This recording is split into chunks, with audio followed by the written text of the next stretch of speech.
Hey folks, Mark Levin here. Now, before we dive in today's episode, I want to talk about something truly valuable, protecting your financial future with gold. It's called diversification. Now, for that, I only trust Advantage Gold. They're the real deal with 5-star service and a sterling reputation. So give them a call today. Call Advantage Gold at 800-900-8000. Tell them Mark Levin sent you. Trust me, you'll thank yourself in the future. Now let's get to the show. Results may vary. Consult with your financial professional. He's here. He's here. Now, broadcasting from the underground command post, deep in the bowels of a hidden bunker, somewhere under the brick and steel of a nondescript building, we've once again made contact with our leader, Mark Levin.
Mark Levin here. Our number, 877-381-3811, 877-381-3811. Well, the statistics are in. You know this viscerally, but the statistics are in from our friends at MRC and Newsbusters. They do these great studies, Rich Noyes as well.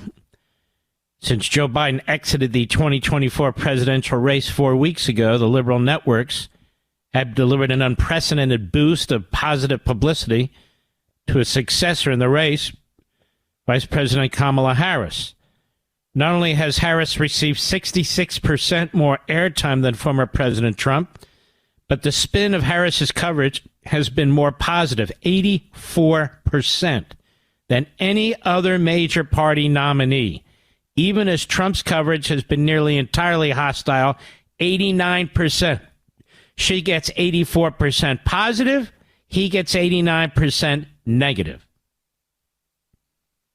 As always, our calculation of spin omits so-called horse race assessments.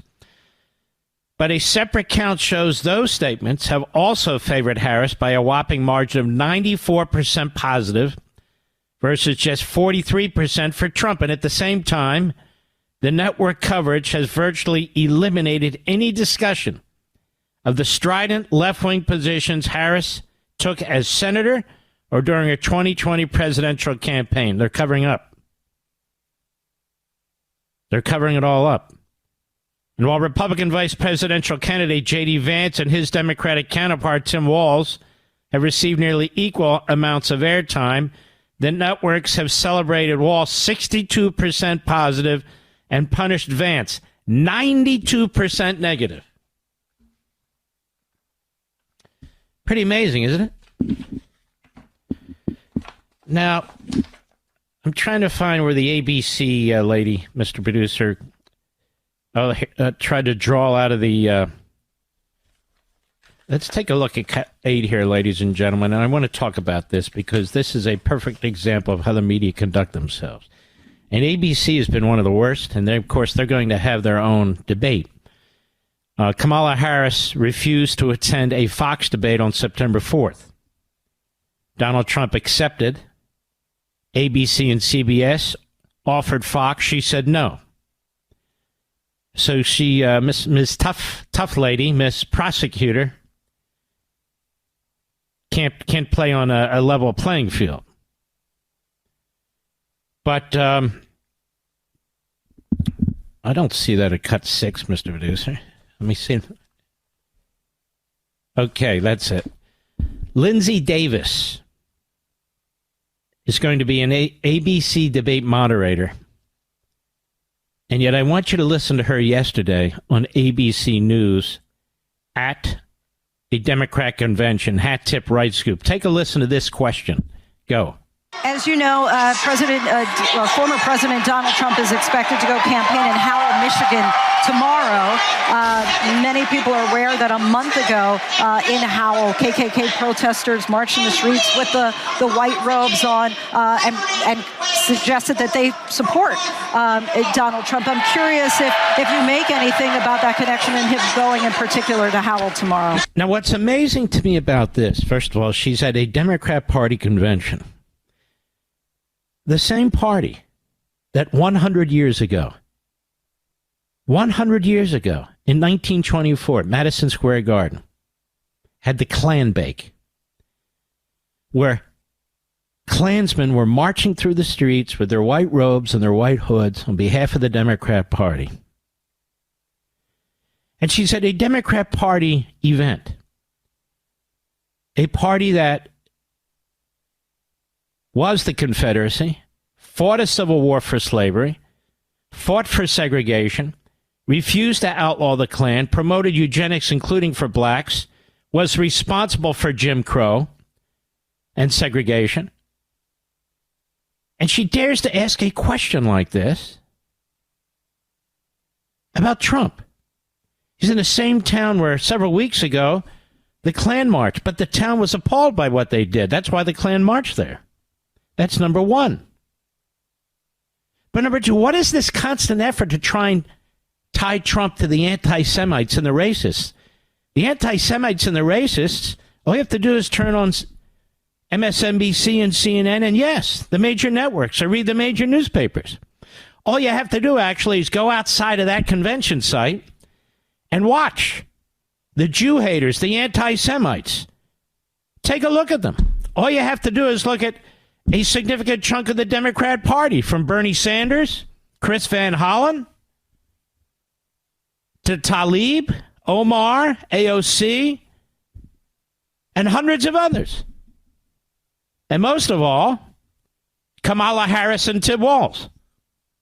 Kamala Harris and Tim Walz. The fact that Kamala Harris had a secret meeting with the mayor of Dearborn, secret meeting, and she walks away, and they are left with the impression that she will, in fact, boycott Israel and prevent them receiving arms, even though a spokesperson, often anonymously, puts out a statement and says, well, no, she believes Israel has the right to defend itself. That's not the right to victory in order to defend itself. That's a nothing line. And it turns out she's had another meeting with another group that seeks to boycott Israel and prevent them from receiving weapons. And she met with a woman, and that woman walked away with the absolute impression that she had Harris's ear on the subject and that they were going to talk more about it. Now, these are people talking about the extermination of the Jews. Why isn't ABC News interested in that? And during this entire long, monotonous speech that Biden gave, that they pushed past midnight, I must confess I didn't count, but I don't know that he mentioned the word Israel once. But he did say that he thought what the protesters are doing was, well, they have a point. Cut one, Mr. Producer, go. We're working around the clock, my Secretary of State, to prevent a wider war and reunite hostages with their families and surge humanitarian health and food assistance into Gaza now. Stop. It is being surged into Gaza now. The one thing you tried, your peer, collapsed. You were a failure. But the Prime Minister of Israel has explained again and again and again and again, hundreds and hundreds and hundreds of tons have been delivered with thousands of vehicles, and the Hamas steals it. Hamas is a terrorist organization. But Biden is a pathological psycho case. He is a liar. He lied about Charlottesville. That's what he does. He lies. He always has lied. Go ahead. Civilian suffering of the Palestinian people, and finally deliver a ceasefire and end this war. Let's stop a second. Wouldn't end the war, even if Israel agrees to a ceasefire. Hamas has said it's never going to end its war. Iran is building a nuke. Hezbollah is shooting missiles, and the Houthis are shooting missiles. That doesn't end this war. Just because you yell peace in our time, we must have a ceasefire. It's so insane. Anyway, go ahead. Those protesters out in the street, they have a point. A lot of innocent people are being killed on both sides. That's not what they're saying in the streets. The protesters have a point. Some of them are actually carrying now Hezbollah flags. The extent of anti-Americanism, anti-Semitism that is swirling around that building, swirling around that convention, swirling around the Democrat Party and the press that are there is astonishing. That's the big story. There is no story inside there. Everybody knows Harris has already been nominated. In fact, she's blowing off tonight, and she's going with the Tweedledummy. They're going to Wisconsin to campaign in the middle of a convention because she's already the nominee. They did it virtually. They did it without a single convention vote, a single challenge, a single anything. Have you ever heard of that before? You're leaving your own convention to campaign in another state? But the real story that's not being told by anybody in any significant way is the day in, day out American hatred, Israel hatred, anti-Semitic Jew hatred. In many ways, it is like 1924 at the Democrat convention. And this ABC News so-called moderator dares to raise questions about Donald Trump. It's sickening. The Israeli people, as much as we, you and I, are praying to God that Donald Trump wins. But ABC will never do that story either, nor will NBC or CBS. That is a fact. There's DNC protester at Fox News Chicago yesterday, interviewed. Cut 2, go, Mr. Producer. Every Palestinian support Hamas, not just me. Every Palestinian support Hamas. Do you support October 7th? Who? October 7th. October 7? Yes, I do. What's wrong with October 7? You tell me. Women and children. What? To murder. What is this? There you go. Oh, we got to agree with the protesters, except for the extremists. They're all extremists. All of them. What's going to happen when all these colleges are back? What's going to happen? Kamala Harris meeting with the mayor of Dearbornistan, who talks about eliminating the state of Israel, which means the Jews, because they're not moving unless they're eliminated. It just amazes me. And they talk about the civilians and so forth. Israel's the only country right now in the Middle East with nuclear weapons. If they wanted to wipe the Palestinians off the face of the earth, they would have done it already. They would have done it already. I'll be right back. Mark Levin.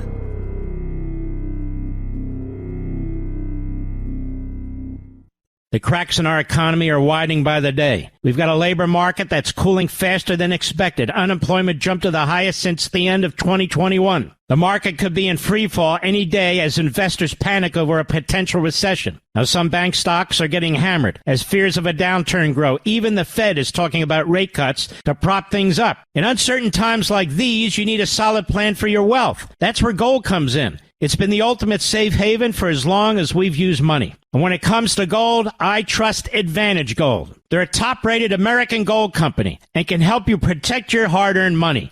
Call Advantage Gold now at 800-900-8000 for a free gold investment kit and to see if you qualify for $1,000 in free silver. Don't wait. Call 800-900-8000 today. That's 800-900-8000. Tell them Mark Levin sent you. That's 800-900-8000. Performance may vary. You should always consult your financial and tax professional.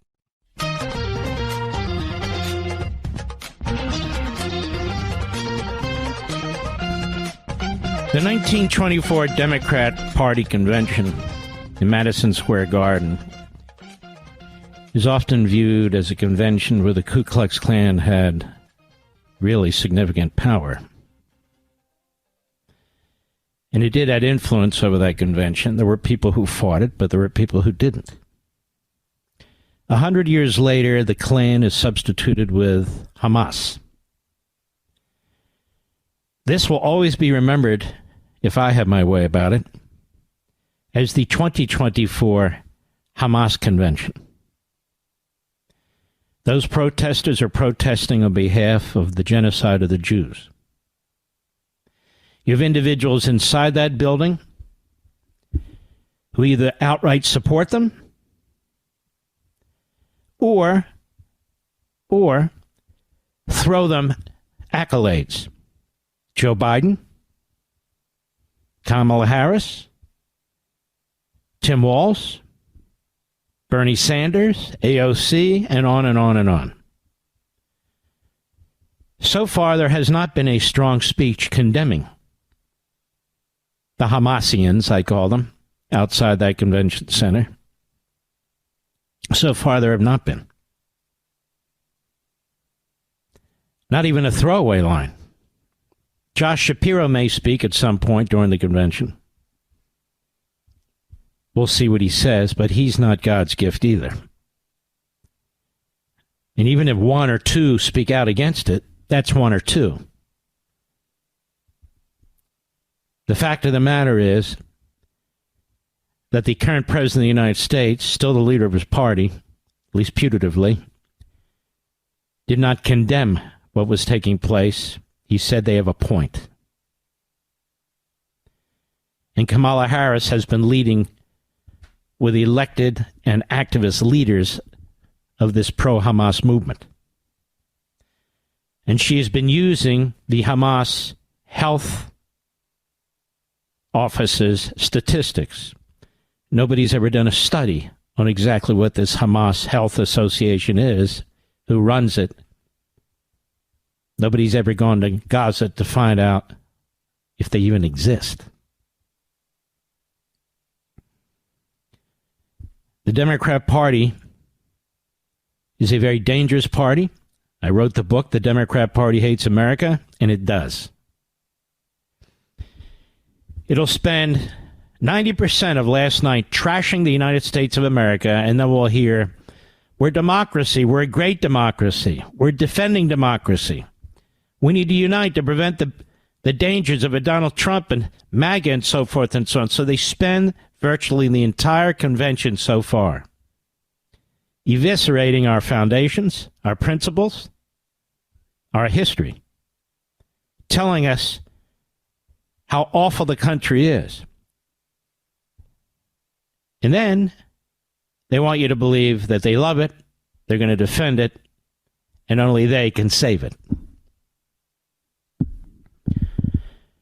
I said last night, and I want to say again today, you just heard what the Media Research Center found in its analysis and its research, but the extent to which the state-run Pravda, Al Jazeera, American media are involved in interfering in this election, interfering in the election.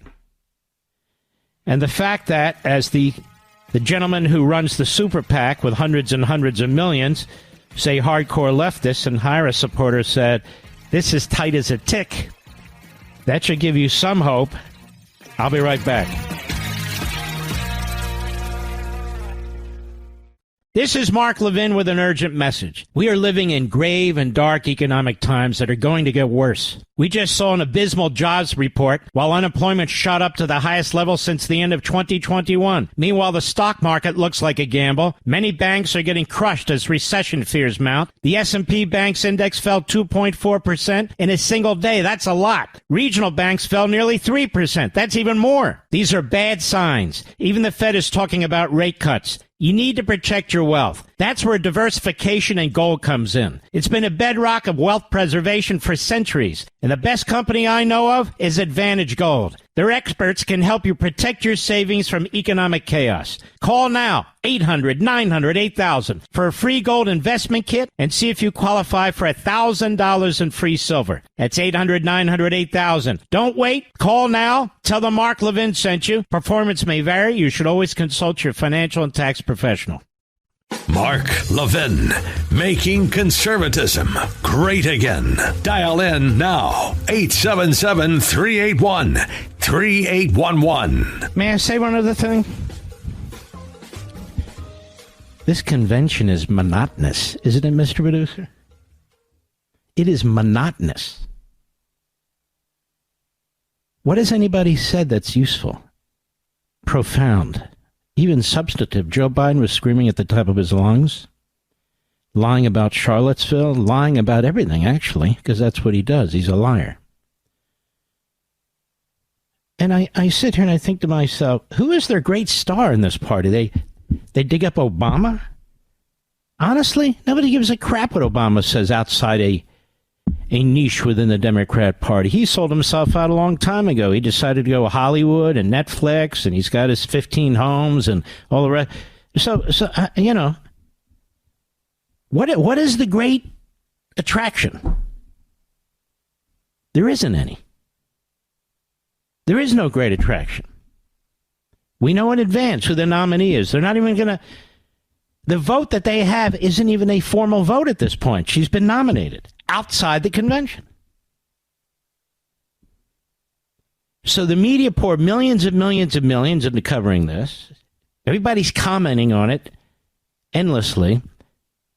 But I suspect the average person out there doesn't give a crap, and I'm just curious about what the ratings are. If they're doing well.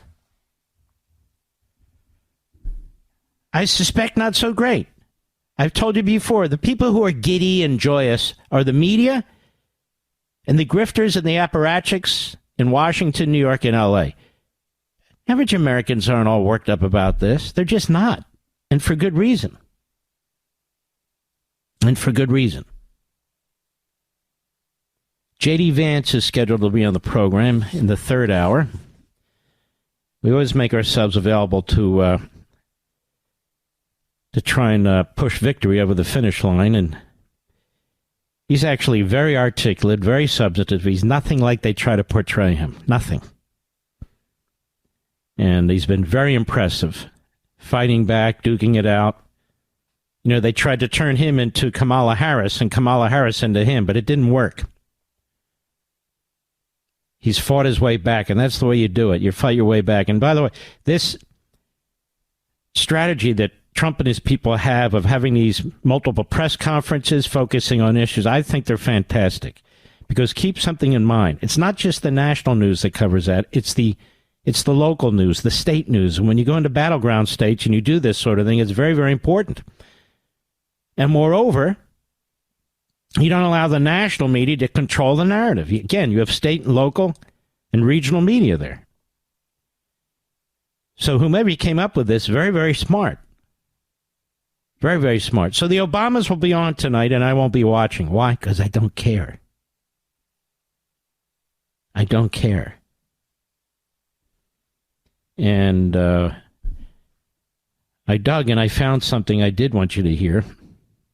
I don't have to take a break, do I, Mr. Producer? Lost track of the clock. Okay. There are greats and there are greats. And one of the great greats was Milton Friedman. And unfortunately, many young people have no idea who he is. And this is when television programming was remarkable, even for PBS, which, of course, it's unremarkable now. In fact, it's worse than unremarkable. But they had Firing Line. They had Free to Choose. You would see Thomas Sowell there. Really, the greats of the greats. And it's where I learned so much and got interested in this side of conservatism. Both the activist and mission-oriented side, but also the intellectual and scholarly side of conservatism. I told you a long time ago when I lived right outside of Philadelphia in Cheltenham, we used to go down to Independence Hall, my buddy Eric and I, constantly. And we would walk around there. We'd walk to the customs house. We'd walk to the cemetery. We'd walk where, by the way, Benjamin Franklin and his wife are buried. The location where Jefferson wrote the first draft of the Declaration of Independence. You've got the Philadelphia Mint there. It's just fantastic. And that building, Independence Hall, has so much history. I don't know of another building in the country that has the history that building has. I mean, that's where the Declaration of Independence was drafted. That's where the Constitution was drafted. Congress met there early on. Lower house is considered the House of Representatives. But the reason it's really the lower house is because it was the bottom floor, which had more room to house the representatives. And the top floor, or the upper house they called it, was the Senate. And for a short period of time, in an anteroom, a relatively small room, met the U.S. Supreme Court. Right there in Philadelphia. All these things took place. I mean, the birthplace of the revolution per se was Boston. But then it moved to the Philadelphia area in many respects. Two fantastic cities in terms of their history anyway. And that's why you have a lot of patriots in both of those cities. Many of whom listen to this program. I want you to listen to what Milton Friedman had to say. I bring him to you as I bring others to you. He was on with Phil Donahue, who passed away yesterday. Phil Donahue was a big-time liberal, but not a crazy liberal, not the type of liberals that you see today, the Jamie Raskins and the AOCs and so forth. That is the Marxists. But how many years ago? 1979. Wow.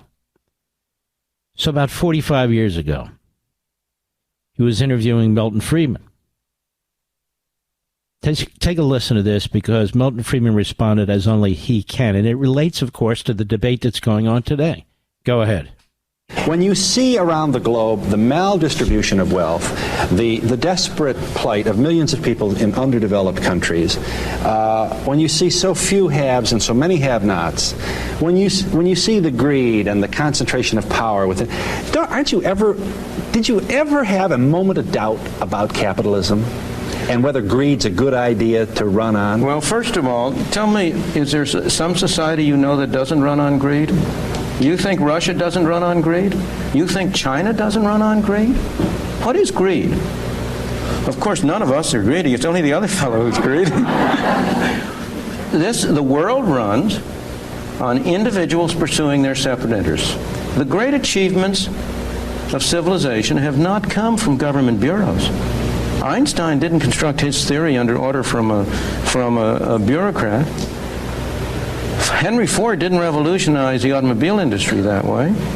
In the only cases in which the masses have escaped from the kind of grinding poverty you're talking about, the only cases in recorded history are where they have had capitalism and largely free trade.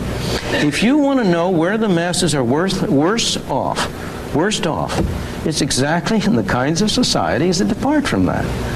So that the record of history is absolutely crystal clear that there is no alternative way so far discovered of improving the lot of the ordinary people that can hold a candle to the productive activities that are unleashed by a free enterprise system. But it seems to reward not virtue as much as ability to manipulate the system. And what does reward virtue? You think the communist commissar rewards virtue?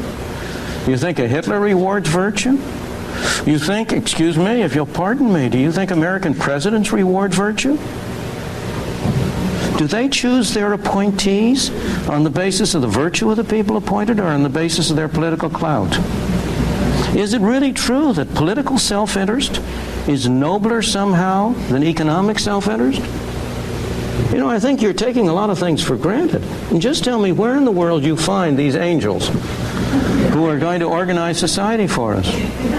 Well, I don't even trust you to do that. And his point is brilliant, of course. Human nature is human nature. I'm working now on some concepts. I'm working now on some heavy thoughts. as I pursue this sort of thing. Mankind's psychology, mankind's behavior, how it affects so much.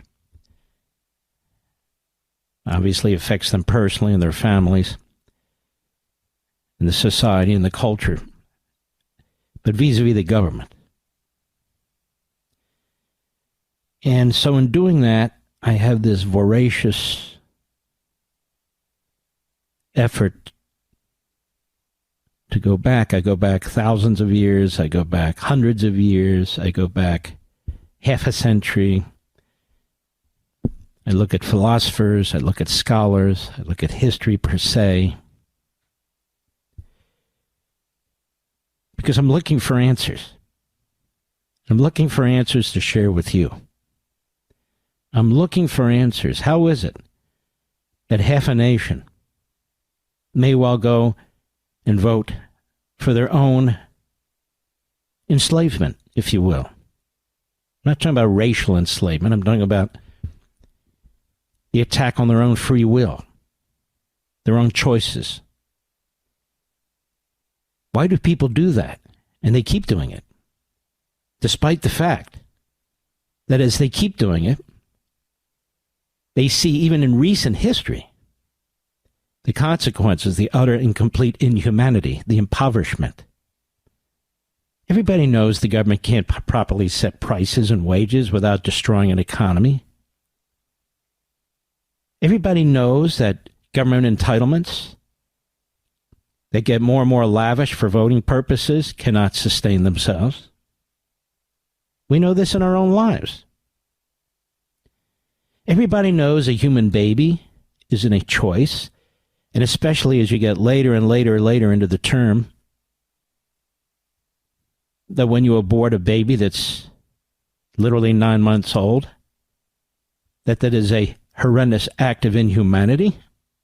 Everybody knows parents ultimately should have the say over how they raise their children, not teachers' unions and not governments. Everybody knows what a boy is and a girl is, what a woman is and a man is. So why do we try to deceive ourselves?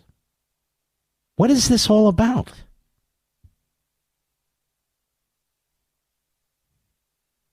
And I want to find the answer. And I've actually been working on this. I've written very little, except notes and thoughts and so forth and so on. I want to try and get to the bottom of this. Look, I could come behind this microphone and cut jokes. That's not hard. I can come behind this microphone and talk like a silly moron, but that's not hard. I could come behind this microphone as a politician who wants to get elected to office and so forth. That's not hard.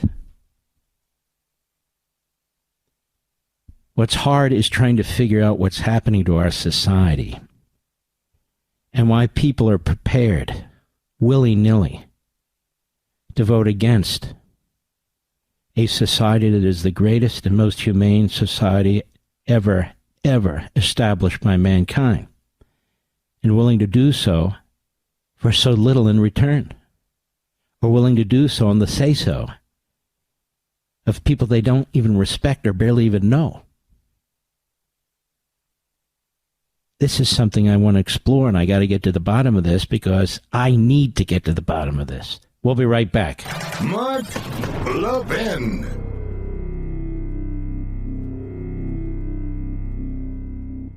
The cracks in our economy are widening by the day. We've got a labor market that's cooling faster than expected. Unemployment jumped to the highest since the end of 2021. The market could be in free fall any day as investors panic over a potential recession. Now, some bank stocks are getting hammered as fears of a downturn grow. Even the Fed is talking about rate cuts to prop things up. In uncertain times like these, you need a solid plan for your wealth. That's where gold comes in. It's been the ultimate safe haven for as long as we've used money. And when it comes to gold, I trust Advantage Gold. They're a top-rated American gold company and can help you protect your hard-earned money. Call Advantage Gold now at 800-900-8000 for a free gold investment kit and to see if you qualify for $1,000 in free silver. Don't wait. Call 800-900-8000 today. That's 800-900-8000. Tell them Mark Levin sent you. That's 800-900-8000. Performance may vary. You should always consult your financial and tax professional.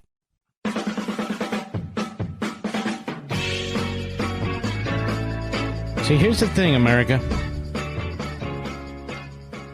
I've worked for enough companies that have bought the platforms that I'm on. This is probably the fifth one. That what has been the mainstay in conservative talk radio are the hosts that respect the intelligence of the audience. It doesn't matter who owns the platform. It doesn't even matter what platform you're on. A station isn't the plaything of a program director or general manager or even an owner. It's yours. These are public airwaves. That's the way radio has always been treated. So it's an odd combination of private ownership with public airwaves. Why? Because there's only so many public airwaves. You get licenses and all the rest. But to me, when you're on conservative talk radio or talk radio at all, you must understand that your audience is at least as smart as you are, if not smarter. I'm not talking about college and university. That's irrelevant. Matter of fact, many people are dumber when they do that. And so if one of these folks who have some management authority over these stations wants to project their own views, project their own joys, that's not what the public airwaves and talk radio are all about. We are fighting for our liberty. We are fighting for our country. You don't surrender a platform to some gimmicky stuff or some political people or whatever it is. Certainly not under circumstances like this, and certainly not before the most important election of our lifetimes. The 1924 Democrat Convention was called the Klan Bake. 100 years later, the 2024 Democrat Convention should be viewed as the Hamas Convention, because the Hamas terrorists have an outsized influence on what's going on outside and inside that convention center, and with Kamala Harris, Walz, and even Biden, who keeps throwing them flowers. This is the defining point that's not being reported, certainly not being highlighted, certainly not having a fine point made.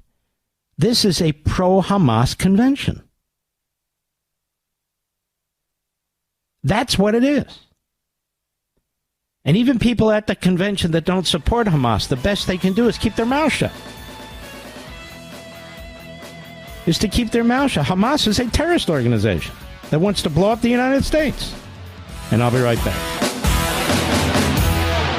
This segment of the podcast is exclusively sponsored by Pure Talk. Pure Talk offers great coverage and can save your family money on your wireless bill every single month. Go to puretalk.com to find the plan that's right for you. Thank you again for listening, and thank you so much for this sponsorship, Pure Talk.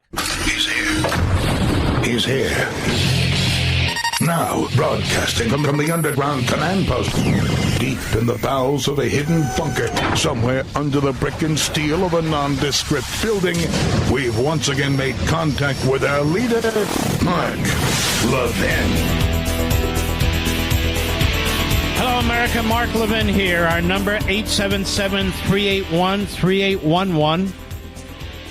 877-381-3811. I bet a lot of people are not watching this convention, and why would they? There's not a lot happening. There's not a lot patriotic happening. Rather than inspire you, it dispirits you. I got that. And most of the speeches are spent attacking Trump. Like I said earlier, they keep saying to Trump, stop attacking Kamala, which I agree with. That is her race and so forth. But for them, they can attack and do whatever they want. They call him a criminal, and it goes on and on and on, speech after speech. So why should we bother? I don't think we should. Plus, Mr. Producer has the horrendous job of having to watch it and pull clips from time to time.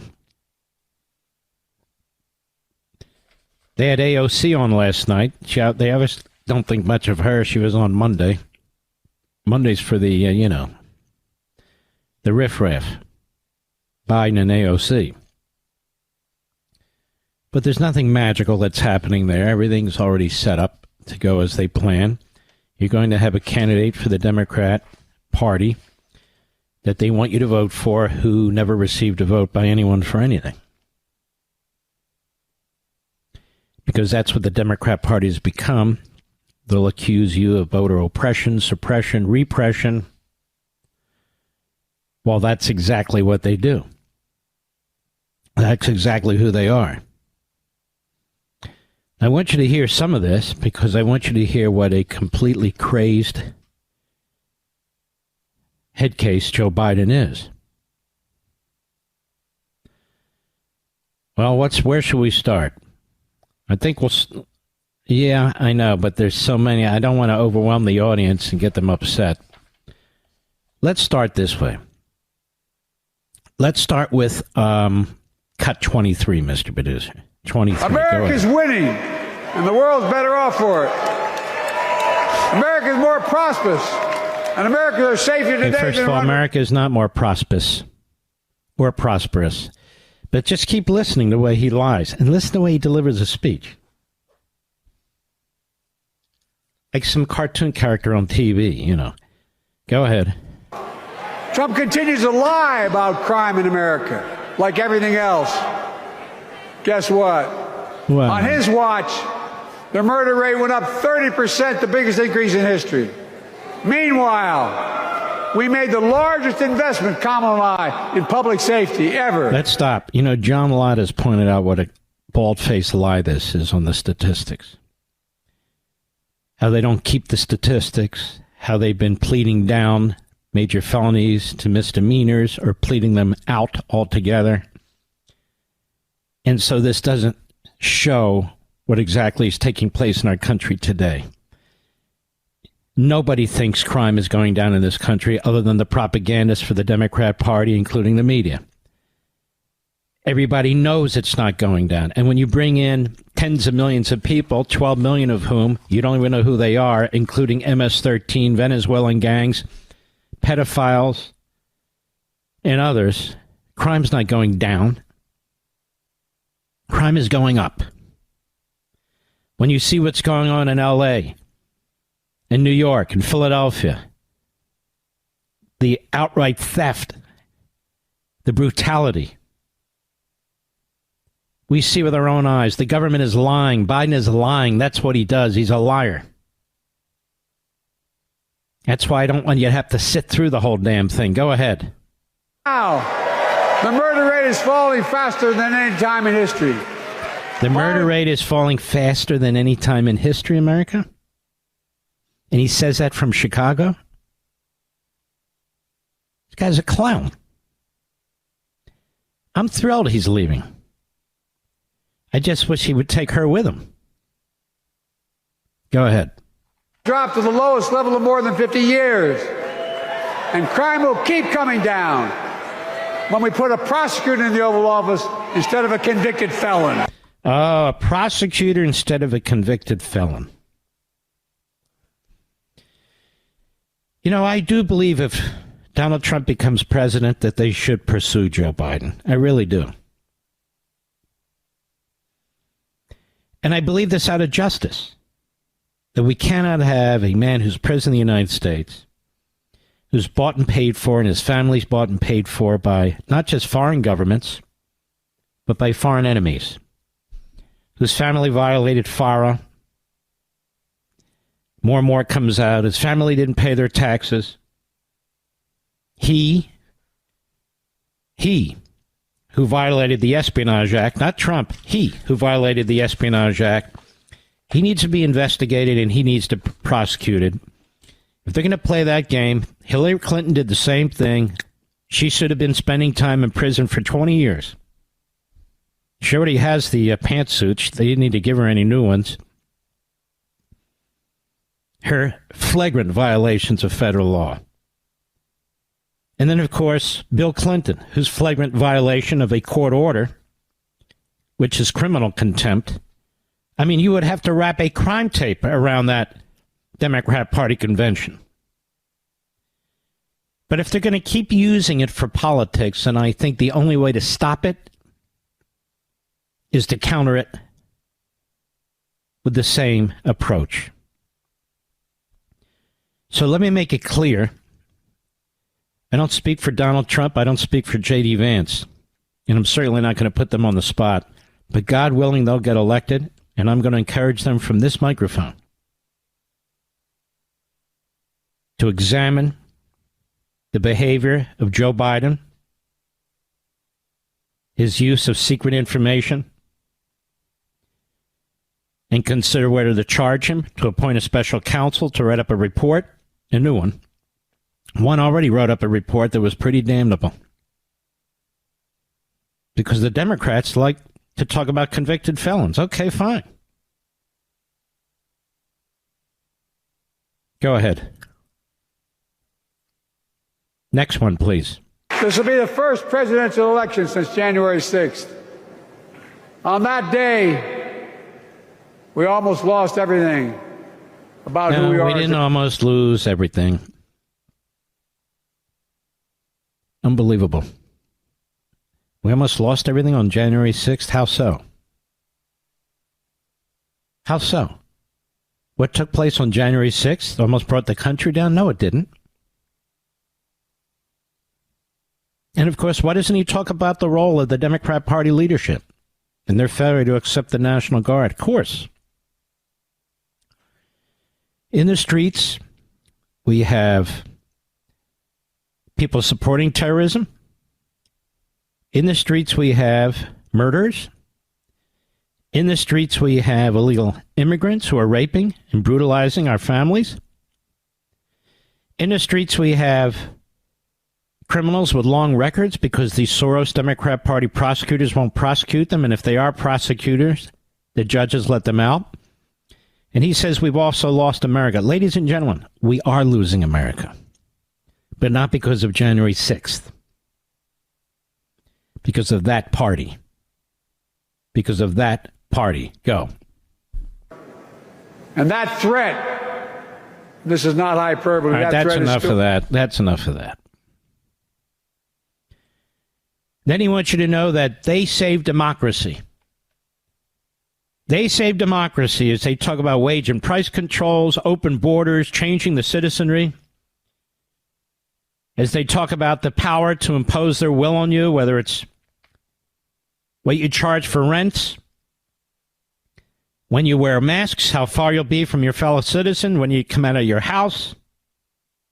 They're going to talk about democracy. When they just blew off 15 million voters and now have appointed Kamala Harris, who they hope will be their president. Democracy, they say they support. Cut 25, go. All of us carry a special obligation. You know what? Shut up, you idiot. I'm not going to do this. I'm not going to do it. I came here. I said, let me use this as a foil and do it. I'm not going to do this to you. I'm not going to do this to you because it's too repulsive. It just is too repulsive. I'll be right back. Mark Levin.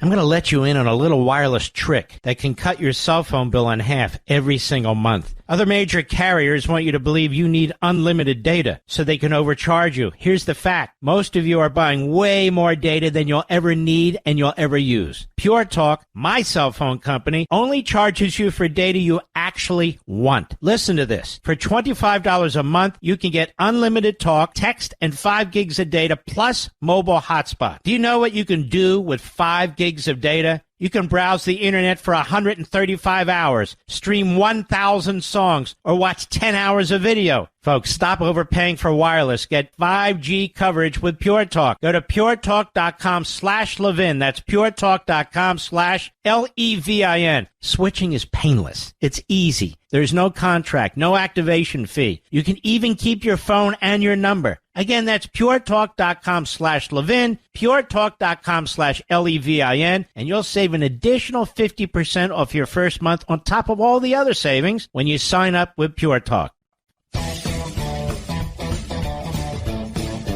Welcome back, America. In addition to the second largest syndicated radio show in America, we're building the largest podcast in America, and it is growing very fast. As a matter of fact, if you look at our social site, Mr. Producer, we picked up another 100,000 in a blink of an eye. Did you see that? So people want to hear what we're saying here. People want to be involved in what we're doing here. It's cutting edge. It's substantive. It's crucially important. And we are going to, in addition to continually growing our radio platform and have our fantastic satellite partners and other partners, we're going to continue to build our podcast platform. And I want you to participate. All over the country, in New York, in Philadelphia, Los Angeles, Chicago, doesn't matter where you are. I want you to jot this down. You can now find my full podcast, interviews, specials that we also produce on YouTube. We have our own YouTube channel. You go to youtube.com at Mark Levin Show. How hard is that, Rich? That's easy, right? youtube.com at Mark Levin Show, or you can search Mark Levin Show in YouTube. Just remember Mark Levin Show. Again, we have our own YouTube channel. Now, others, you can go to marklevinshow.com. That's our mothership website. Click on the audio rewind at the top and pick your favorite podcast platform, and we're on all of them. So marklevinshow.com, click on audio rewind. It's 2 clicks and you're in. And then pick your favorite podcast platform. Or you can go to your favorite podcast platform and just search Mark Levin Show, and they're all free. When you subscribe, everything is free. There's no subscription. There's no entry fee. Everything is absolutely free, 100%. The radio broadcast is free. The podcast is free. So check it out. Once again, if you want to listen to this program, you want to have the ability to listen to it any time of day or night,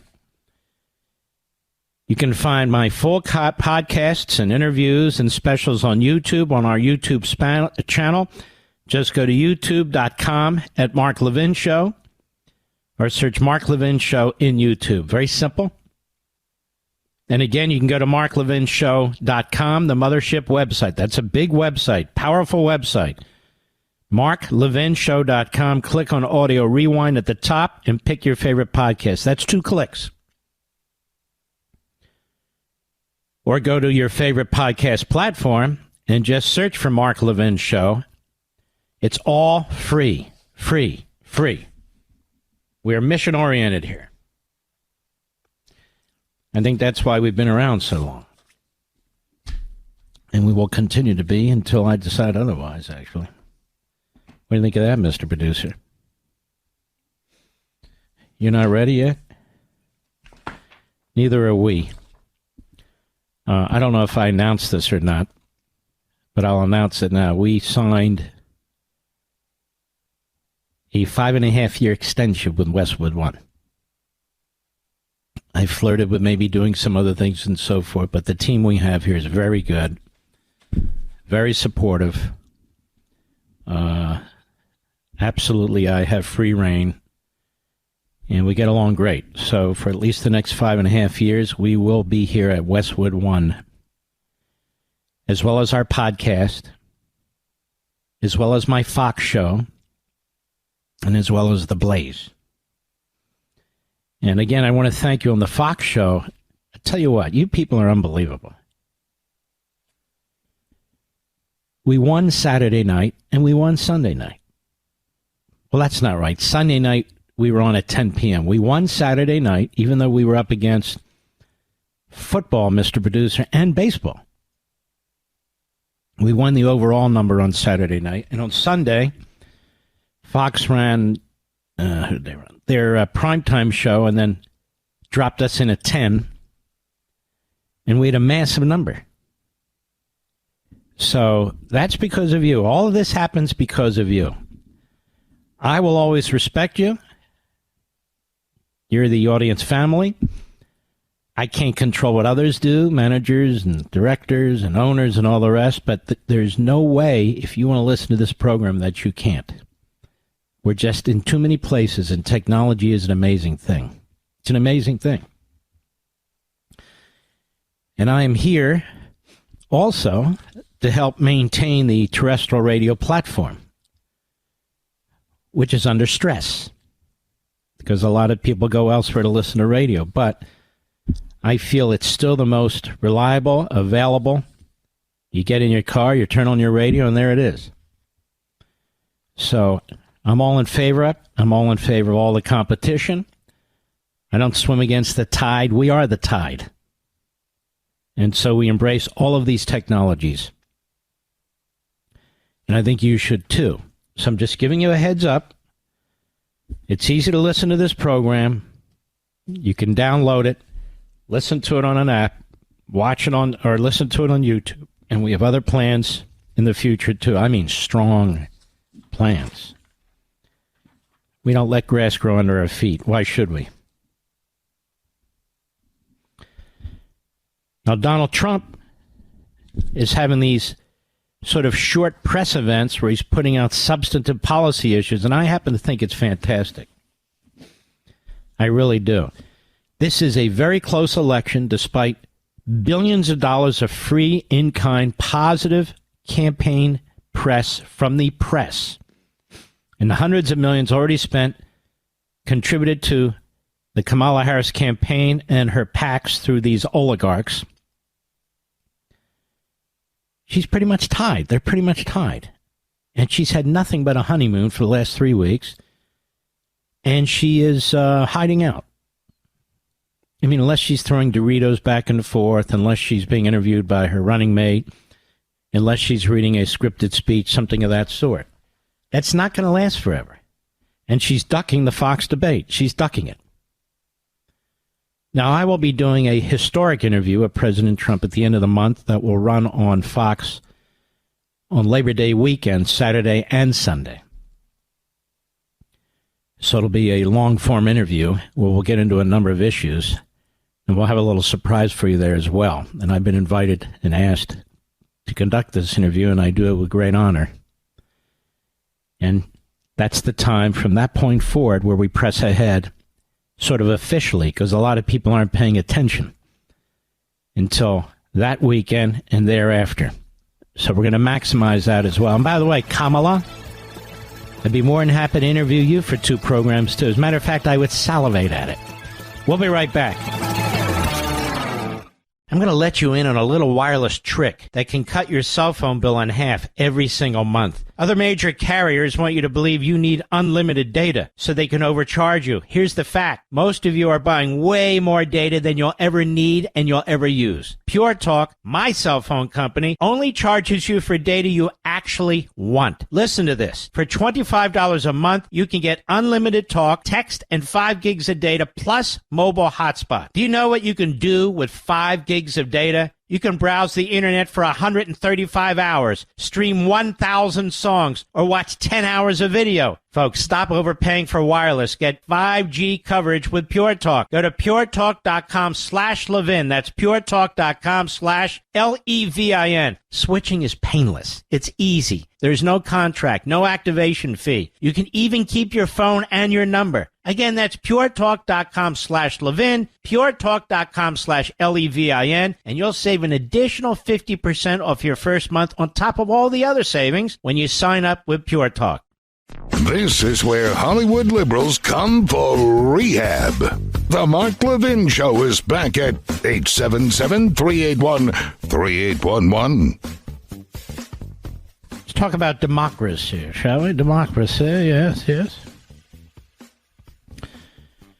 There's an American who lives in Israel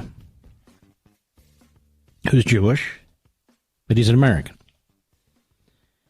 And I want you to hear his story. I want you to hear the story about this man who lives in Israel because something was done to him by the Biden regime while he was in Israel. Something that I've never heard of before, but you need to. This man's a conservative. He supports the United States. He supports Israel. But listen to this, please. Cut 4, go. So I'm suing the Biden administration.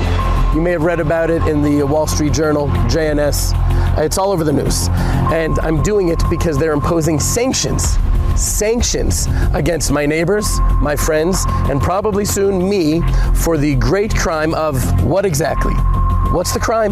You know, growing up in Texas, I used to think that sanctions were a punitive measure aimed at deterring rogue states from going nuclear or invading another country or something like that. I didn't know that sanctions could be arbitrarily weaponized against individuals, just people, including U.S. citizens, with no warning, no accusation, no conviction, no heads up, no recourse, nothing.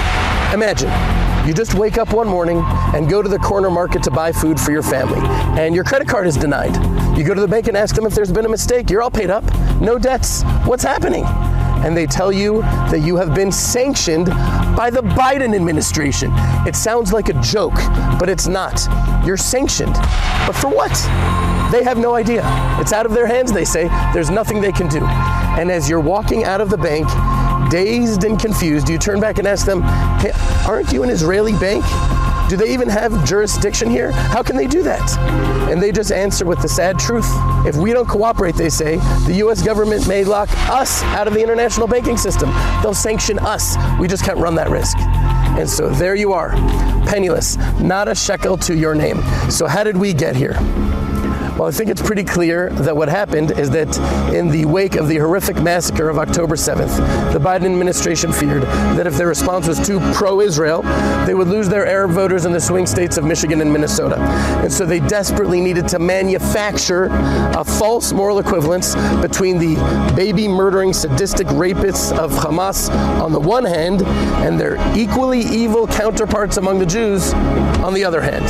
The problem is that no such moral equivalence exists, not even close, obviously.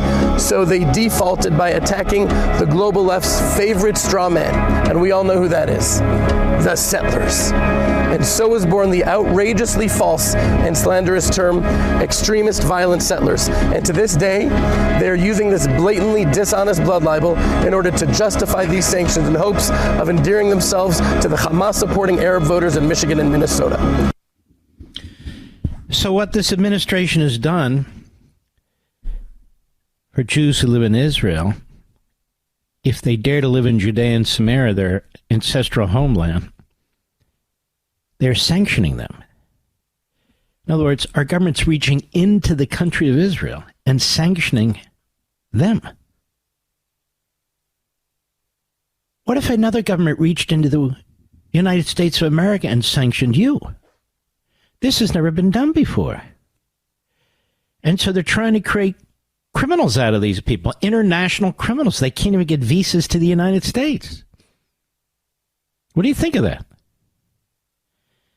By the way, night one of the DNC, ready for this? Trump was mentioned 147 times by name, the economy 27 times, the border 8 times, crime 6 times, prices 5 times, inflation 3 times. And by the way, Israel not once. So Trump was mentioned more than the economy, border, crime, prices, inflation combined. Hey, don't personalize it with Kamala. Come on now. Don't be mean to her, to the little lady. No. Trump, say whatever the hell you want. As often as you want. See how it works, America? Yeah, that's how it works. But they're on issues. They're on 3 issues. Destroy Israel, destroy babies, and get a vasectomy, or whatever the hell it is. That's it. You know, this Josh Shapiro is going to be speaking. I don't know if it's today or tomorrow, whenever, at the convention. He's a little creep. I don't like this guy, to be perfectly honest with you. And as Michael Rappaport has said, I'm quoting him 3 times on the air now, who used to be a left-wing actor, but not anymore. Not anymore. He understands. And at least he's worked at it, and he understands. Unfortunately, there's many left-wing actors who don't, Jewish and non-Jewish.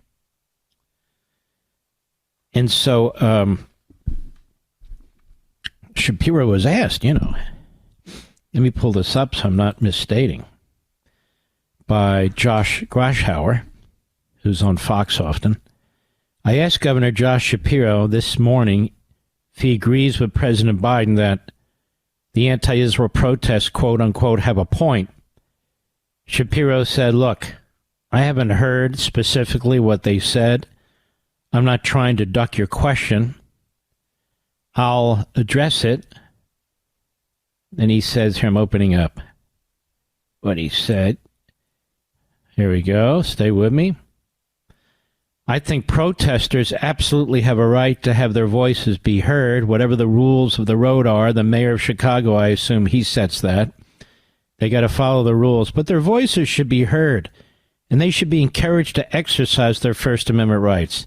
Whether I agree with them or not is beside the point. I think it's important that we be a party that welcomes perspectives from all different walks of life, from all different areas, and I look forward to hearing their perspective.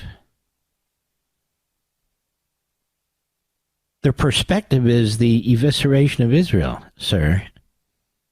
Do you think the Ku Klux Klan and neo-Nazis, they should have a perspective too, do you?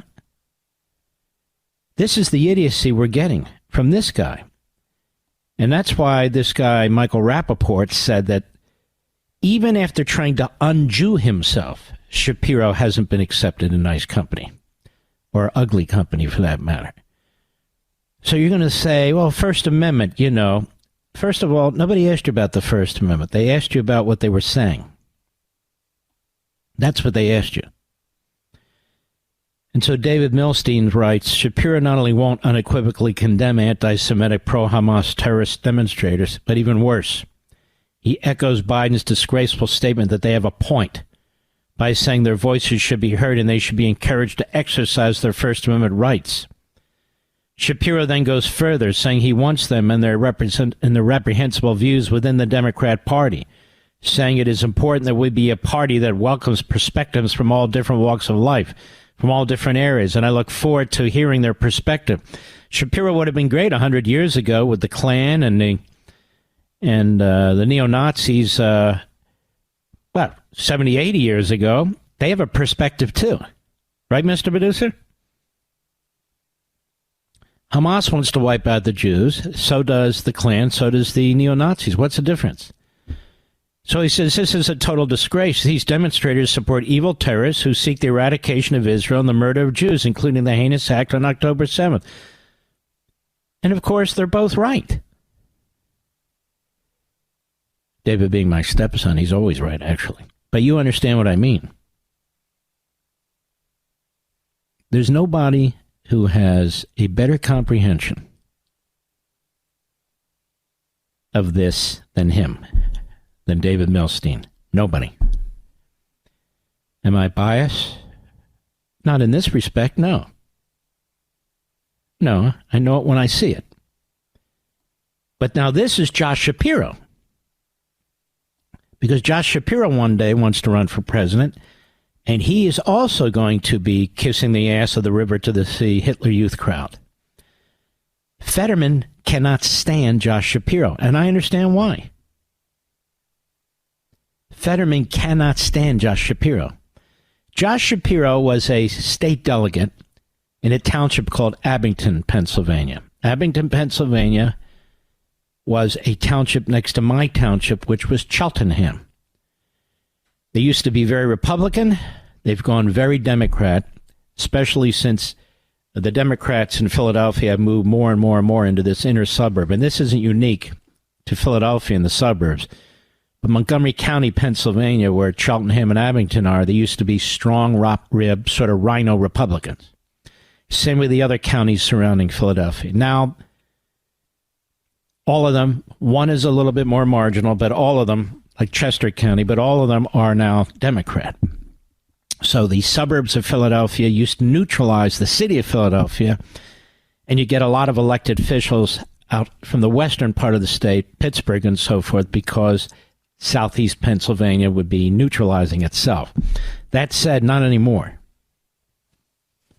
Not anymore. So he got elected state delegate. Then he decided to run for commissioner in Montgomery County. He became the chairman of the board of commissioners. There's only 3 of them. First Democrat, because I said the county flipped. And then he ran from commissioner of a county in Pennsylvania for attorney general, and he got elected attorney general. Fetterman, in the meantime, ran from a little county in Pennsylvania. He would become lieutenant governor. So you had the attorney general and the lieutenant governor. Shapiro runs for governor, wins the governorship. Fetterman runs for the Senate, wins the Senate position. And they hate each other. Fetterman especially cannot stand Shapiro. And I have to side with Fetterman on this. Shapiro's a weasel. He'll do anything and say anything, including sell out his faith. And that's what he's doing here. The way Schumer has, the way Bernie Sanders really never sold it out because he was never really involved with it very much. But that's who Shapiro is. But even he couldn't be selected by her because she's busy working with the mayor of Dearborn, and they would never tolerate a Jew on the ticket. Folks, the Democrat Party is a mess. It is filled with anti-Semites, bigots, and racists. They're at each other's throats. It's only going to get worse. The media are trying to cover it up, but that's exactly what's going on in that party. And if you are watching this convention, you can see almost nothing for Israel. Constant bowing to the Hamas crowd. It is a keg. I don't mean a beer keg. I mean a TNT keg ready to blow. We'll be right back. Mark Levin.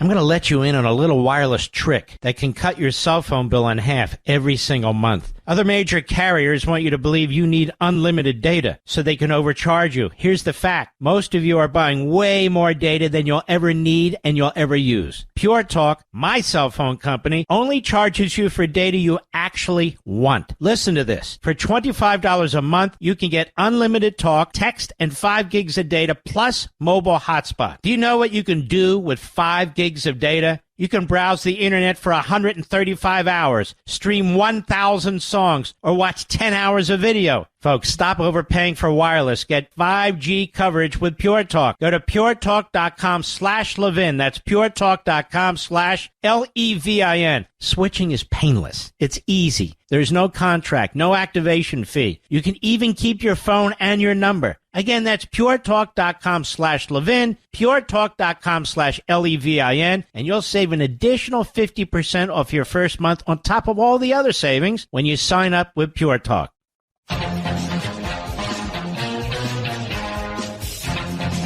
J.D. Vance will be on in our Power Hour next hour. At least he's scheduled to be. So we expect we just confirmed again, okay, he will be. Look forward to listening to him.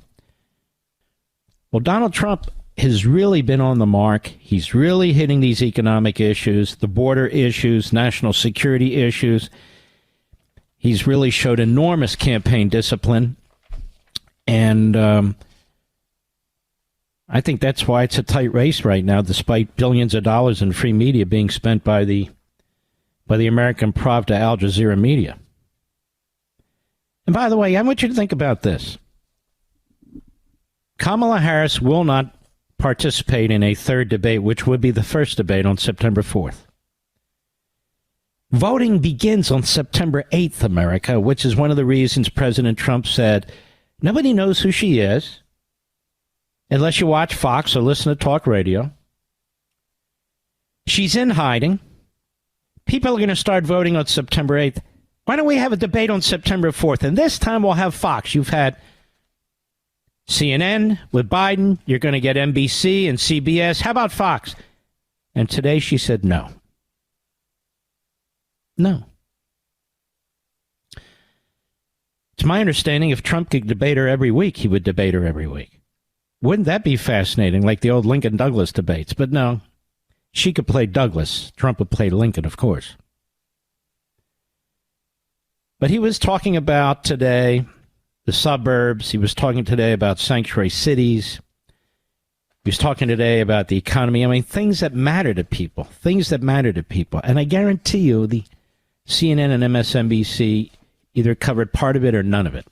Because this is how a thoroughly corrupt media conducted itself. That's how a media in a dictatorship or a Marxist regime conduct themselves. They are there to protect and promote their candidate or their increasingly centralized police state government.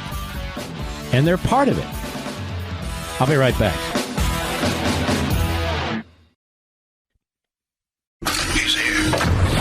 He's here.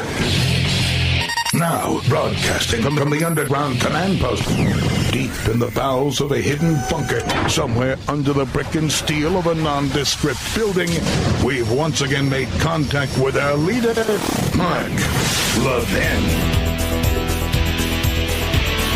Hello, America. Mark Levin here. We're here with our friend J.D. Vance, the next Vice President of the United States, God willing. J.D. Vance, how are you, sir? Good, Mark. How are you? I'm very, very well. You really have found your footing here. I mean, you came under brutal assault. It's still ongoing, but you're really kicking back, pushing back. I think that's fantastic. They're trying to turn you into Kamala Harris and her into you, and it's not working. You know, this convention, JD, this convention is depressing. I don't know what they talk about joy. First of all they ever do is attack Trump. And they really don't have a program that the American people support. And I want to hit a few of these subjects with you, if I might. In 1924, the Ku Klux Klan had a big presence at the Democrat convention. And they had an influence on the Democrat Party. 100 years later, the supporters of Hamas, not Palestinian peace, Hamas, with Hezbollah flags and Hamas flags, are stirring and swirling all around this convention, and they have individuals at that convention, Bernie Sanders, AOC, many, many others, who are sympathetic to their cause and to these people. Isn't this a complete and utter disgrace? Yeah, it is, Mark, and it also shows how the Democrats, because of the nature of their political coalition, have had to sell their souls to the devil here. They know that they can't win the presidency without Michigan. And unfortunately, a lot of the voters in Michigan the Democrats need are expressing explicitly pro-Hamas sympathies. And so you have Democrats doing exactly the same thing. And we used to have a country where on some of the big issues, of course, Democrats and Republicans disagreed about tax rates and regulatory policy, but at least on the very big issues, we could sort of say, well, of course, we're pro-Israel, we're anti-terrorist, we like people who live in peace and harmony. We don't like people who, attack their neighbors and kill innocent people. Just the basic stuff we could all agree on. And now, unfortunately, the Democratic Party has thrown in with the radicals. It really is a disgrace. And I think that whether you're Jewish or non-Jewish, pro-Israel, whatever your sort of background in this is, you should be looking at the Democratic Party and saying, these people have completely divorced themselves from common sense. Even if I disagree with Republicans or Donald Trump or J.D. Vance on a given issue, don't we just want to get back to basic common sense? Mm-hmm. And that's a very good point. And why would Kamala Harris be meeting secretly with the mayor of Dearborn, Michigan, who is virulently anti-Israel, if not flat-out anti-Semitic? She's met with him secretly. Do you think a presidential candidate should conduct herself this way? She wouldn't meet with sit when Netanyahu was speaking, but she meets secretly with this extremist radical mayor of Dearborn, Michigan? Yeah, and like you said, Tim Walz has met with this really radical pro-Hamas figure. There are all of these hidden, secretive meetings Democrats are having with people where they know polite, civilized society would be repulsed if it was out there. And they're trying to do it in secret because, again, they know that they need this sort of small segment of the pro-Hamas wing of the Democratic Party in order to have a chance of winning some of these major states. And it's just, look, don't make political allies with people who force you to get in bed with Hamas. You're eventually going to regret it. And it's funny, Mark, just on the policy, right? Kamala Harris's entire argument is that we want to limit civilian casualties. Well, of course, every single person would agree that we want to limit civilian casualties. The way to do that is to give Israel the precision weapons it needs to end the war, get this thing over with, destroy Hamas, and rebuild the Abraham Accords peace process that will provide the regional counterbalance to Iran. Her explicit policy here prolongs the war, makes Israel weaker, kills civilians, and empowers Iran. It's like a lose-lose-lose proposition, but like so much of Kamala Harris's policy, it doesn't actually make sense unless you recognize it's all about political pandering. Now, J.D. Vance, law and order, they're lying about crime. John Lott's written brilliantly about this. They're playing with the statistics. These cities, especially, but other places too, but these cities are extremely dangerous. We've never seen carjacking like we see now. They're having their convention in Chicago, which is I believe it's the murder capital of the United States. Crime is completely out of control. We see these films over and over again about L.A., San Francisco, Sacramento, what's going on as a result, by the way, of Kamala Harris's policies. And then they want us to believe that we shouldn't see what we see. It's like when Biden was shuffling around, don't believe he has dementia. And Harris, don't believe she's not as smart as she pretends to be. And all this crime isn't really happening. What do they want us to believe? A big lie in order to get elected? Oh, no, that's exactly right, Mark. They're trying to lie with statistics when if you actually know what you're looking at, you realize how disgraceful and how ridiculous it is. Three really important points about this alleged drop in violent crime that Kamala Harris says is all because of her policies. Number one, you're starting from a baseline where in 2021, the first full year of her vice presidency, we had a massive, horrible increase in violent crime. So even if you say it's lower than it was in 2021, it's lower from a really high baseline of violence. The number two thing, Mark, you have to remember is a lot of local police departments aren't even reporting their crime statistics to the FBI anymore. And so we're artificially saying that unreported crime is the absence of crime. And what it actually is evidence that our police departments are overwhelmed. I was in Kenosha, Wisconsin today with local law enforcement. You talk to local law enforcement, they know that the crime and public safety problem is out of control. Final point on this, Mark, is one of the hallmarks of a first world country is what percent of violent crime goes unsolved. If you get assaulted or, God forbid, killed, what are the odds that they're going to find the person who committed crime against you? In the United States right now, it's about a 1 in 3 chance. That is third world level statistics, something totally unacceptable, something that's gotten way worse under the leadership of Kamala Harris. And it is hysterical, Mark, if it wasn't so sad, that they're trying to lie about Kamala's record as a prosecutor. She was a prosecutor in San Francisco, one of the most beautiful and most prosperous cities in the entire United States, which was destroyed by her leadership and the people like her. This is not a record to brag on. It's a record to be ashamed of. And I think that, President Trump and I are going to keep on asking the American people, do you want our cities to all look like San Francisco and Chicago? Because that's exactly what Kamala Harris is trying to do. J.D. Vance, they'd like to talk about gun control and these weapons and so forth.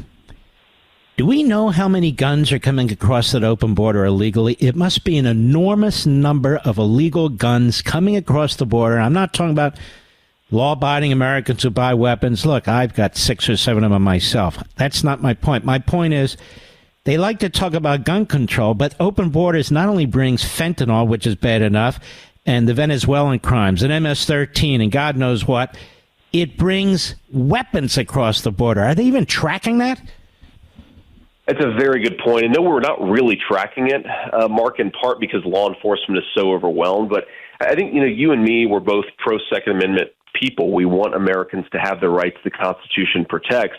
And we really have to separate here Americans having law-abiding rights to own firearms, which, of course, is very important, is a totally different issue from the gun running that the cartels are doing, empowering some of the worst criminal gangs in the world with illegal firearms. This is really a huge danger to our communities, and it's one of the reasons why, again, we have elevated rates of violent crime, is these drug cartels are getting rich by selling illegal firearms, but of course they're making our citizens less safe in the process. And it really is unbelievable that the Democrats, at the very moment that they're empowering the drug cartels, are trying to take firearms away from law-abiding citizens. It's like they don't want the police to defend you.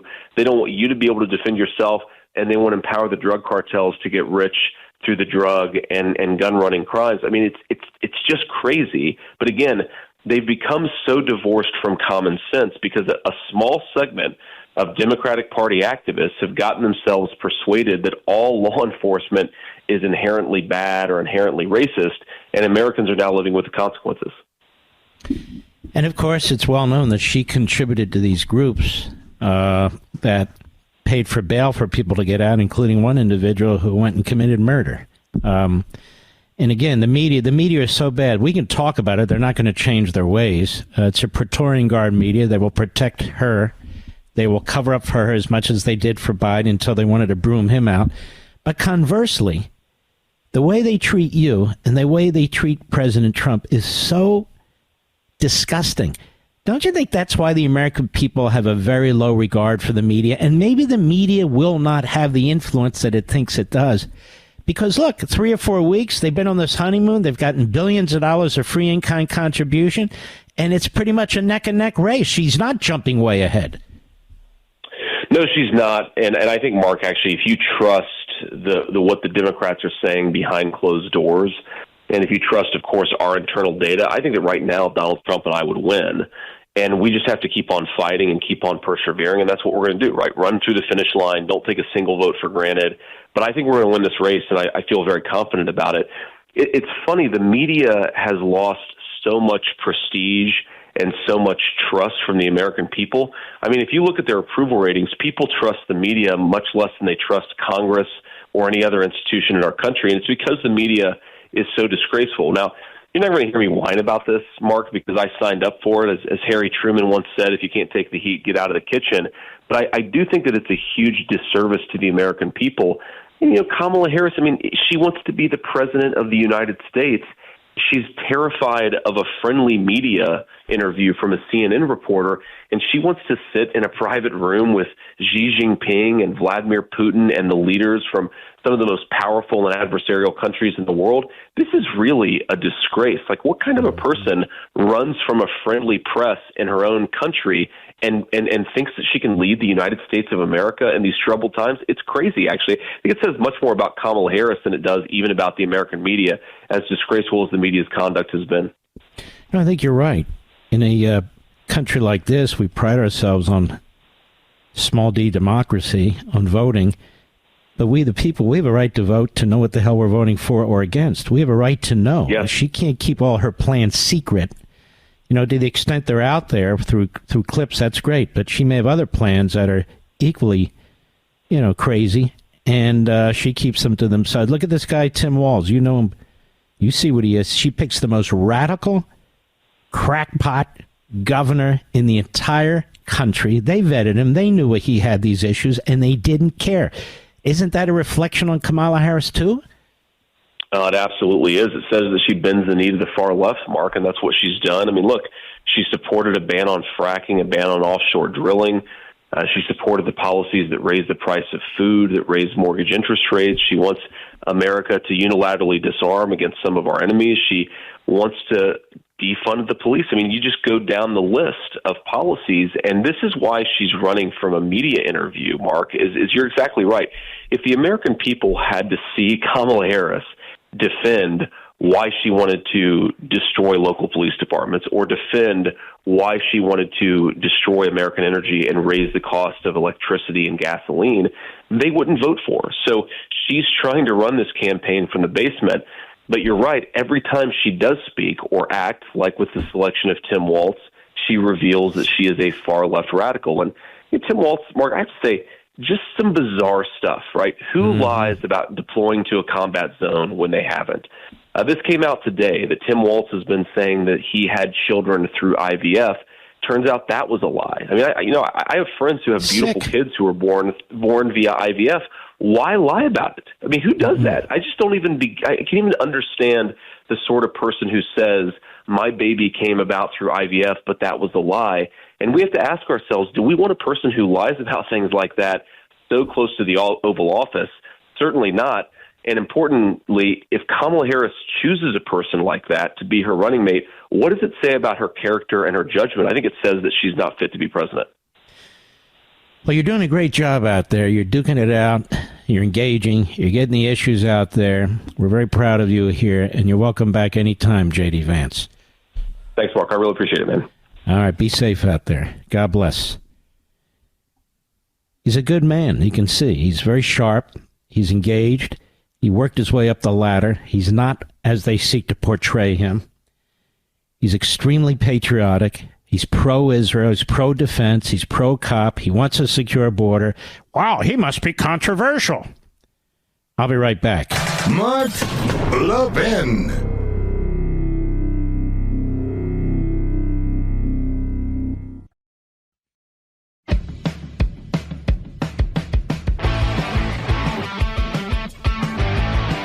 Trump is in Howell, Michigan today. Had many wonderful things to say, actually. Cut 5, go. So when I return to the White House, we will stop the plunder, rape, slaughter, and destruction of our American suburbs, our cities and towns. And I think that women living in the suburbs, I keep hearing about the suburban woman doesn't like Trump. Well, I think it's a fake poll, because why would they like me? I keep the suburbs safe.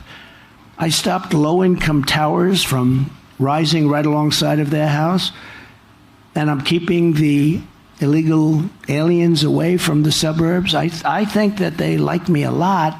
I think it's a lot of fake polls. We've seen a lot of fake polls over the years. I was not supposed to win anything, and we won the big one.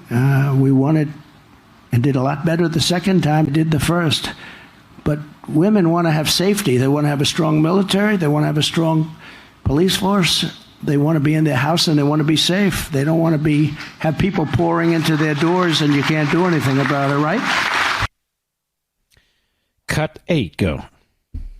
So we'll shut down. Make that 6. Cut 6. So we'll shut down all deadly sanctuary cities throughout the country, because all they do is they shield criminals. I mean, they basically shield criminals from prosecution. I will shift massive portions of federal law enforcement to immigration enforcement. We're going to put a lot of immigration enforcement. We're going to close down the border day one. And we are going to, just so you understand, I am not a radical at all. I'm just a common sense person that was successful in what I did because of the same thing. We are going to let people, and we want people to come into our country. A lot of people. We need them. We need them for jobs. We need them for everything. We want people to come in, but they have to come in through a process. They have to come in legally. And we can let a lot of them come in, but, John, we want them to come in to our country. Just listen to how fluid his thinking is, how rational it is, how logical it is. Just listen. When he has an opportunity to speak, and he's not attacked, and he's not interrupted, and he's not accused of being a racist and so forth, what he's saying is absolutely right on point. Go ahead. Want to let people come in who murdered 19 people, and then you hire that person in a plant, and all of a sudden you notice that people are being killed all over town. We want them to come in legally. And then cut 7, go. She has allowed millions of people, open border, to flow into our country totally unchecked, totally unvetted. And they come from jails and prisons, slightly different. They come from mental institutions, all mental institutions all over the world. This isn't just in South America. People think it's South America. It's from Africa, Asia, the Middle East. A lot of people coming from the Congo in Africa, the Congo. Rough. And they're prisoners. They're prisoners. And we say, where do you come from? Africa. Where in Africa? Prison. What did you do? We don't want to say. They turn out to be murderers. These are rough people, and we're allowing them into our country from all over the world. How do you argue with this? I mean, seriously. This is the first time in American history we've actually had an open border. First time. And he's trying to stop it. I'll be right back. Mark Levin, the thunder on the right.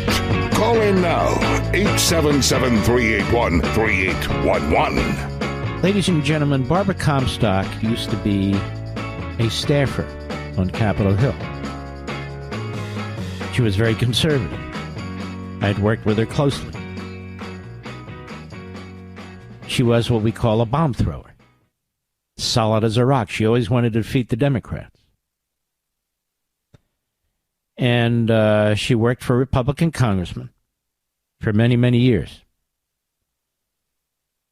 She decided to run for office. She ran for state delegate from Northern Virginia, the McLean area and so forth. And she won a very close election. From there, she decided to run for the House, Congress, in what was at the time a marginal district. Leaning Democrat, but not fully Democrat. She won. Again. She ran a second time. She won again, but very, very close. And she ran a third time, and she lost badly. But she wasn't prepared to leave government, or should I say, the government. She decided to become a lobbyist. And today, that's what she is, a lobbyist. She's voted against Donald Trump 3 times, she proudly said. She goes on CNN to smear him. She also encouraged Republicans to vote to impeach him. And now, she's completely jumped the shark. She's literally endorsed Kamala Harris.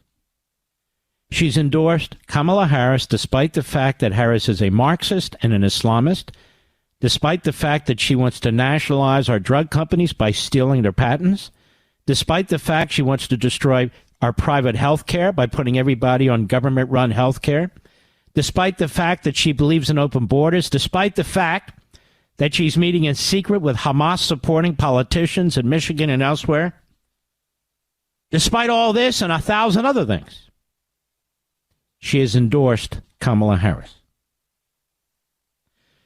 There's a man by the name of J. Michael Luttig.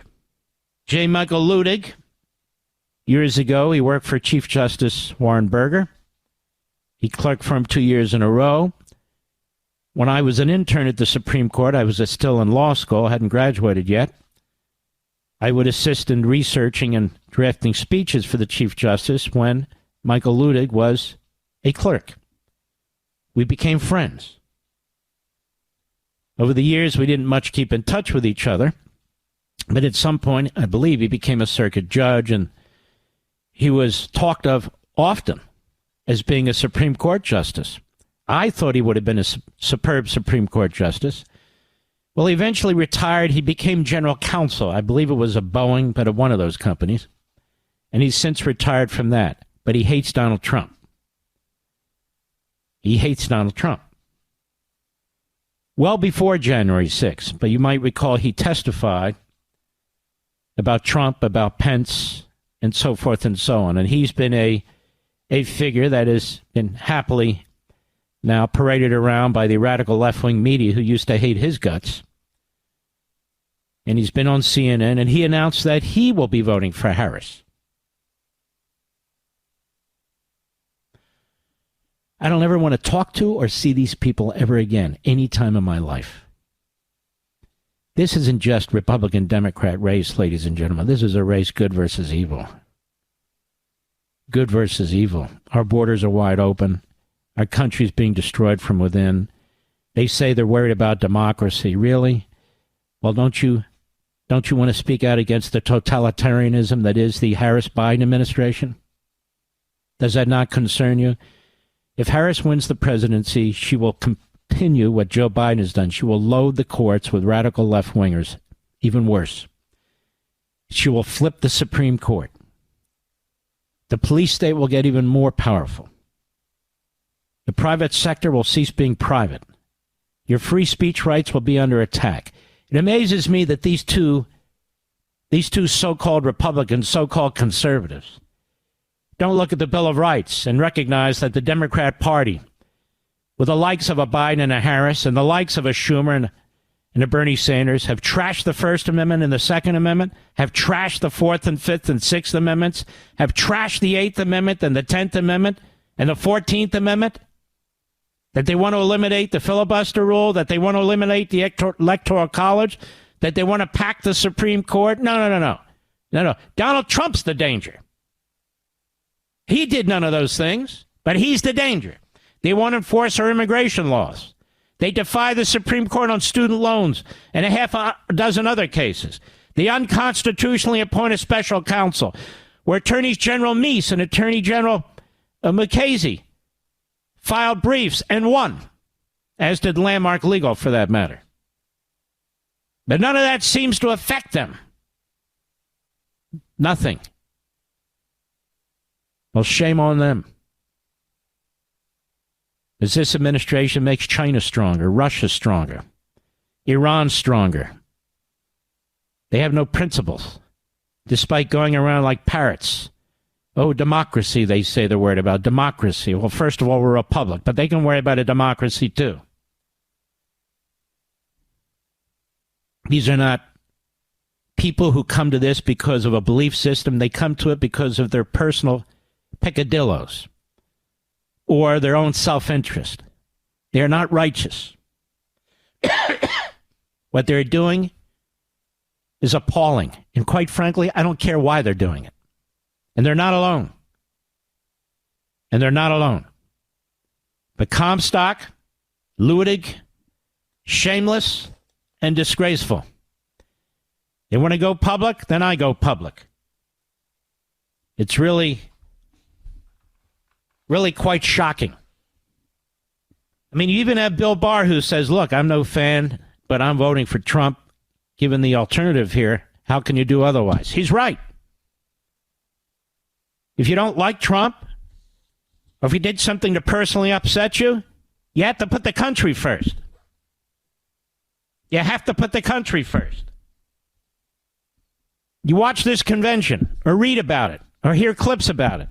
It's unbelievable what these people stand for. But they're the ones destroying this republic. They're the ones centralizing power. They're the ones who are talking now about reshaping the electorate, quote unquote. They're the ones on Election Day who changed the rules. Not us. They've taken motor voter and turned it into a end justifies the means voting system. It's a party that embraces Hamas. It is a party that spews racism and bigotry. It is a party that attacks the Constitution, both as an attack that's doctrinal and an attack on it in actuality. They will be voting with the Hitler Youth, the River to the Sea crowd. They will be voting with the Marxists. They will be voting with the Open Borders crowd, with the nationalized healthcare crowd. They'll be voting for all of this when they vote for Harris. And they proudly announce it on CNN and elsewhere. They're a disgrace, as are others who do the same thing. This is a time you have to put aside all your personal, idiosyncratic viewpoints, even if you feel you have legitimate issues. This is a big deal. I'll be right back. Mark Levin.